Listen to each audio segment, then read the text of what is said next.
In the presidential elections in Slovakia with a large margin won the anti-corruption activist Zuzana Chepalova. She will become the first woman president of the country. According to the data of counting of almost all votes, Zuzana Chepalova got 58% and won the vice president of the European Commission Mauro Fov, who was supported by the ruling Social Democratic Party. The elections were held amid murder investigation as investigative journalist John Kuchuk, who wrote about the ties of politicians with organized crime. He was shot with a bride in February 2018. In March of 2019, in the order of murder of the journalist has accused an influential businessman Mariana Kucinera, but among the dock were 4 people.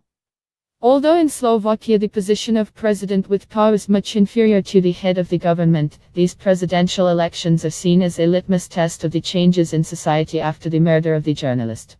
Mrs.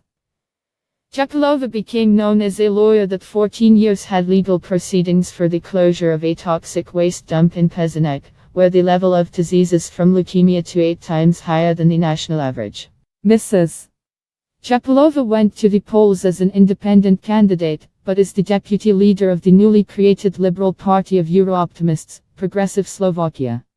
This political party has no seats in parliament, but has a chance to get there in the parliamentary elections of 2020.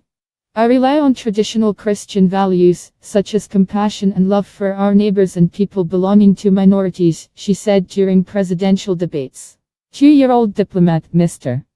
Sivkovic was a graduate of the elite Moscow State Institute of International Relations, and in May 1989, 6 months before the fall of the regime, has applied for membership in the Communist Party of Czechoslovakia. He believes that the Victory Chutovo is a reverse trend for the countries of the Visegrad Group, where the power of entrenched forces that criticize liberal policies and the European Union, such as the government of Viktor Orban in Hungary and the government, Law and Justice, in Poland. Victory Chutovo would represent another face of Central and Eastern Europe, providing an alternative to Nelarabine forces and centralized political control that evolved in Hungary and Poland, said Mr. Knight.